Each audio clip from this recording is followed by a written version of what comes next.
જય માતાજી મિત્રો, હર હર મહાદેવ। સ્વાગત છે તમારું મારી યુટ્યુબ ચેનલ આજના સત્સંગમાં। આજના વિડીયોમાં આપણે સાંભળવાના છીએ ગણપતિ અથર્વ શીર્ષમ સંપૂર્ણ ગુજરાતીમાં। મિત્રો, આજે છે વૈશાખ માસની સુદ પક્ષની ગણેશ ચતુર્થી। ગણેશ ચતુર્થીના દિવસે આ અથર્વ શીર્ષનો પાઠ કરવાથી જીવનમાં આવનારા તમામ સંકટો, વિઘ્નો ગણપતિ બાપાની દયાથી નાશ પામે છે અને સુખ, શાંતિ અને સમૃદ્ધિની પ્રાપ્તિ થાય છે। જો તમને મારો વિડીયો પસંદ આવે તો લાઇક, શેર ને સબસ્ક્રાઈબ કરી કોમેન્ટમાં જય શ્રી ગણેશ જરૂરથી લખજો। આ સ્તોત્રનું પઠન કરવાથી વિઘ્નોનો નાશ થાય છે અને કાર્યોમાં સફળતા મળે છે। ધન, બુદ્ધિ, વિદ્યા અને યશની પ્રાપ્તિ થાય છે। મનને શાંતિ અને આધ્યાત્મિક શાંતિ મળે છે। ખાસ કરીને નવા કામની શરૂઆત કરતાં પહેલાં આ પાઠ કરવાથી ખૂબ જ શુભ ફળની પ્રાપ્તિ થાય છે। શાસ્ત્ર પ્રમાણે આ પઠન કરનારને ગણેશજીના વિશેષ આશીર્વાદ મળે છે। સવારે વહેલા ઉઠી સ્નાન કરી શુદ્ધ વસ્ત્ર ધારણ કરી પૂજા સ્થાનને સાફ કરી ગણેશજીની પ્રતિમા અથવા ફોટો સ્થાપિત કરો। દીવો, અગરબત્તી, ફૂલ, દુર્વા 3 પાંદડાવાળી હોય તો ઉત્તમ છે। જાસૂદનું ફૂલ પણ ઉત્તમ ગણવામાં આવે છે। ગણપતિ બાપાને સિંદૂર લગાવી પંચોપચાર, સોળોપચાર જેવી તમારી ઈચ્છા શક્તિ તમારે પૂજા કરવાની છે। લાડુ અથવા મીઠાઈનો ભોગ ધરાવવાનો છે। પણ મિત્રો, આજે તો વૈશાખ માસની ચોથ છે તો ગણપતિ બાપાને લાડુનો ભોગ ધરવો ઉત્તમ રહેશે। ઓમ ગણેશાય નમઃ મંત્રથી પ્રારંભ કરવાની છે પૂજા। ગણેશજીને ફૂલ, દુર્વા અને મીઠાઈ અર્પણ કરી દીવો અને અગરબત્તી પ્રગટાવી પછી શ્રદ્ધાપૂર્વક આ ગણપતિ અથર્વ શીર્ષનો પાઠ કરવો જોઈએ અથવા તો સાંભળવો જોઈએ। શાંત મનથી અને સ્પષ્ટ ઉચ્ચારણ સાથે બોલવું જોઈએ। શક્ય હોય તો 1, 3, 5 અથવા 11 વખત પાઠ કરવો જોઈએ। પાઠ પહેલાં ઓમ અને અંતે શાંતિ પાઠ જરૂર બોલવો। ધ્યાનમાં ગણેશજીનું સ્વરૂપ રાખવું જોઈએ। બુધવાર હોય, સંકષ્ટ ચતુર્થી હોય, ગણેશ ચતુર્થી હોય, કોઈ પણ નવા કાર્યની શરૂઆત હોય ત્યારે આ પાઠ અવશ્ય કરવો એ ખૂબ જ લાભદાયક છે। સંકષ્ટ ચતુર્થીના દિવસે ઉપવાસ રાખી અને સાંજે વ્રતની પૂર્ણાહુતિ કરવાની હોય છે અને સાંજે પણ ગણપતિ બાપાની પૂજા કરવાની હોય છે। આ વ્રતથી જીવનના દરેક સંકટ દૂર થાય છે અને મનની ઈચ્છા પરિપૂર્ણ થાય છે। અંતમાં શું કરવું? તો ગણેશજીની આરતી કરવી, પ્રાર્થના કરો કે હે વિઘ્નહર્તા, મારા જીવનના બધા વિઘ્નોને દૂર કરનારા બનજો। પ્રસાદ રૂપે લાડુ પોતે લો અને બીજાને વહેંચો। ચાલો હવે આપણે કરીએ ગણપતિ અથર્વ શીર્ષનો પાઠ સંપૂર્ણ ગુજરાતીમાં। સૂક્ત રૂપે પ્રસિદ્ધ આ ગણપતિ અથર્વ શીર્ષમ એ ગણપતિનું વૈદિક સ્તવન છે।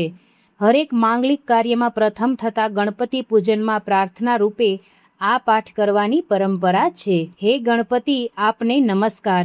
તમે પ્રત્યક્ષ તત્વ છો। તમે જ કેવળ કર્તા, તમે જ કેવળ જગતને ધારણ કરનાર, તમે જ કેવળ સંહાર કરતા, તમે જ સમસ્ત બ્રહ્માંડ રૂપ બ્રહ્મ અને તમે જ સાક્ષાત નિત્ય આત્મા છો કે જે હું યથાર્થ જ્ઞાન કહું છું, અન્ય સત્ય કહું છું। તમે મારી રક્ષા કરો, મારી વાણીની રક્ષા કરો, મને સાંભળવાવાળાની રક્ષા કરો, મને આપવાવાળાની રક્ષા કરો, મને ધારણ કરનારાની રક્ષા કરો, વેદ, ઉપનિષદ ને તેના વાચકની રક્ષા કરો, સાથે તે વેદો આદિથી જ્ઞાન મેળવવાવાળા શિષ્યોની રક્ષા કરો। ચારે દિશાઓ પૂર્વ, પશ્ચિમ, ઉત્તર, દક્ષિણ તરફથી રક્ષા કરો। તમે વાંગમય પૂજનીય છો, તમે ચિન્મય છો, તમે આનંદમય છો, તમે બ્રહ્મમય છો, તમે સચ્ચિદાનંદ અદ્વિતીય પરમાત્મા છો, તમે પ્રત્યક્ષ બ્રહ્મ છો, તમે જ્ઞાનમય છો ને તમે વિજ્ઞાનમય પણ છો। આ સર્વે જગત તમારાથી જ ઉત્પન્ન થાય છે, સુરક્ષિત રહે છે અને તમારામાં જ લીન થાય છે। આ સર્વ જગત તમારામાં જ પ્રતીતિ થાય છે। તમે જ ભૂમિ, જળ, અગ્નિ, વાયુ ને આકાશ છો। તમે 4 પ્રકારની પરા, પશ્યંતી, મધ્યમાં, વૈખરી વાણી છો ને ચારે દિશામાં વ્યાપ્ત છો। તમે 3 ગુણો સત્વ, રજસ, તમથી પર છો। 3 દેહ સ્થૂળ, સૂક્ષ્મ, કારણથી પર છો। 3 કાળ, ભૂત, ભવિષ્ય, વર્તમાનથી પર છો। તમે મૂલાધાર ચક્રમાં નિત્ય સ્થિત છો। તમે 3 શક્તિ, પ્રભુ શક્તિ, ઉત્સાહિત શક્તિ, મંત્ર શક્તિ ઓથી સંયુક્ત છો।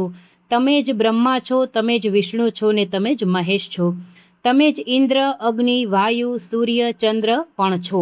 તમે જ સગુણ બ્રહ્મ અને નિર્ગુણ એવા ત્રિપાદ ભૂહુ, ભૂર્વઃ, સ્વઃ ને પ્રણવ ઓમ છો। ગણ શબ્દના આદિ, અક્ષર, ગકારનો પહેલાં ઉચ્ચાર કરીને આદિ વર્ણ અકારનો ઉચ્ચાર કરી તેના બાદ અનુસ્વાર મ રહે છે.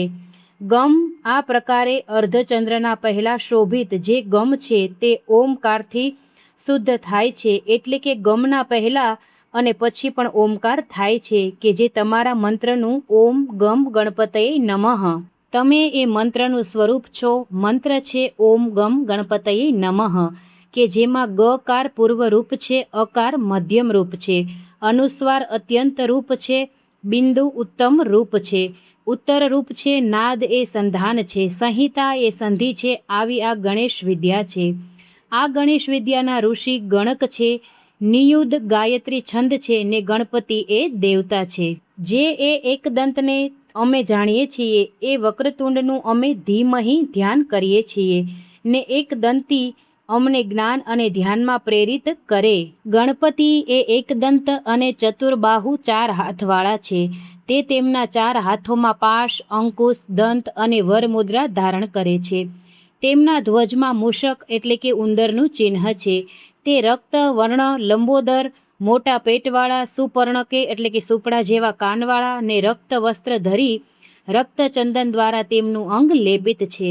રક્તવર્ણના પુષ્પો દ્વારા સુપૂજિત છે. ભક્તોની કામના પૂર્ણ કરવાવાળા, જ્યોતિર્મય, જગતના કારણ રૂપ, અચ્યુત તથા પ્રકૃતિ પુરુષથી પર વિદ્યમાન એવા એ પુરુષોત્તમ સૃષ્ટિના આદિમાં આવિર્ભૂત થયા.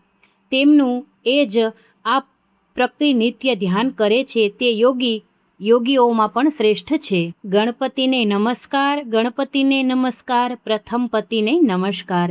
લંબોદર એકદંત વિઘ્નનાશક શિવ તનય શિવના પુત્રથી વરદ મૂર્તિને નમસ્કાર છે. આ અથર્વ શીર્ષને જે ભણે છે, સાંભળે છે તે બ્રહ્મ તત્વને અનુભવે છે.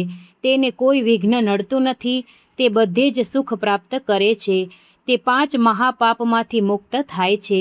સાંજે પાઠ કરે તો દિવસના કરેલ પાપનો નાશ કરે. સવારમાં પાઠ કરે તો રાત્રે કરેલ પાપનો નાશ થાય છે. સવાર સાંજ પાઠ કરે તો પાપ વિહીન થાય છે.